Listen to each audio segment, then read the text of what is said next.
হ্যাঁ আমি জিয়ারত করতে আসছি। আমি বঙ্গবন্ধুর জন্য কোরআন শরীফ খতম করছি। মাফ করো আল্লাহ। কথা বলো না তুমি। এই আপনি কি পাগল হইছেন নাকি? একদম মাথা নষ্ট হয়ে গেছে। আমি বঙ্গবন্ধুর দর্শক আমরা দেখতে পাচ্ছি ভাই এগুলো একটু ক্যামেরা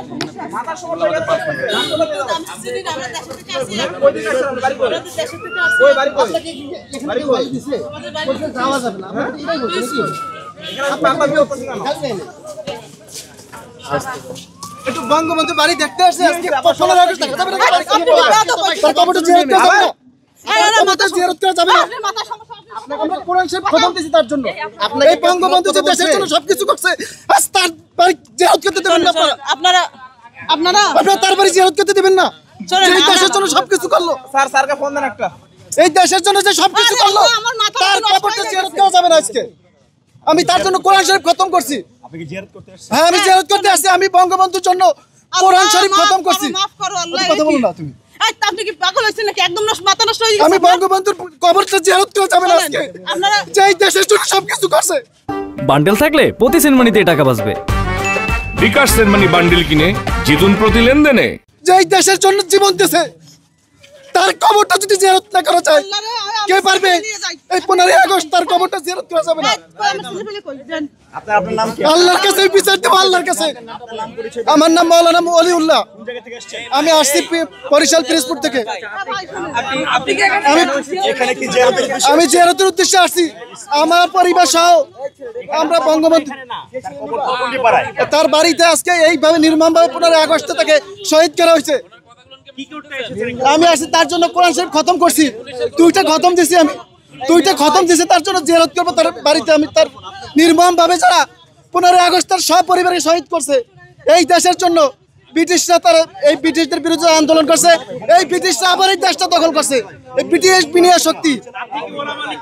না না আমি কোনো দল করি না। এই দেশ আবার ব্রিটিশ এবং পশ্চিমা শক্তি দখল করছে। এখন কি প্রবেশ করতে? এখন না আমাকে প্রবেশ করতে দিচ্ছে না। আপনি কি প্রবেশ করতে এসেছিলেন? যে আমি তার জন্য কোরআন শরীফ খতম দিছি, দোয়া করবো। আমি এই জন্য আসছি তার পরিবারের জন্য। নিয়ে আসছেন? হ্যাঁ আমি আর স্ত্রী আমার 3 সন্তান সহ আসছি। এখানে জানেন না এখানে বাধা আছে বা এখানে এলে সমস্যা? কেন বাধা হবে এটা আমরা জানি নাকি? সারা বছর তো এখানে সবসময় ঢুকে একজন মানুষ মারা গেছে, তার কবর জিয়ারত করলে এখন কি ক্ষতি হবে? এখানে তো তার কবর না, কবর তার পরিবারের সবাই তো এখানে নির্মমভাবে শহীদ হয়েছে এই 15 আগস্টে। না না আমি কোনো দল করি না। আমি এই দেশকে ভালোবাসি। আমি এই দেশ আবার ব্রিটিশ এবং পশ্চিমা শক্তি দখল করছে। আমি বঙ্গবন্ধু এবং তার সপরিবারকে ভালোবাসি। তারাই দেশের জন্য জীবন দিয়েছে, তারাই দেশের জন্য জীবন দিয়েছে। আমার ছোট ছোট আমরা পরিবার সাধারণ আমরা গরিব মানুষ থাকি আসছি। আপনার ওয়াইফটা বলছে আপনার মাথায় সমস্যা আছে। জি। আপনার ওয়াইফ বলছে আপনার মাথায় সমস্যা আছে। যে আমি বঙ্গবন্ধুকে ভালোবাসি, বেশি অতিরিক্ত ভালোবাসি এবং সে দেশের জন্য আমি তার ওই জীবনী পড়েছি। পড়ার পরে আমি দেখছি সে দেশের জন্য এরকম করছে। এখানে তাকে নিয়ে আসলেন? আসার পরে আপনাকে আমি বলছি একটা যাবো, তার জন্য দোয়া করবো, তার বাড়িতে গিয়ে একটু দেখবো। আমি ঢাকায় একটু জুতার ব্যবসা করে মাদ্রাসায় পড়াই। এর আগে কি আসছিলেন এখানে? এর আগে না এখানে আসিনি। আমি ঢাকায় আসছি এই 1 মাস হয়েছে ঢাকায় আসছি। আপনি কি আওয়ামী লীগের কোনো না না আমি কোনো কিছু আমি করি না।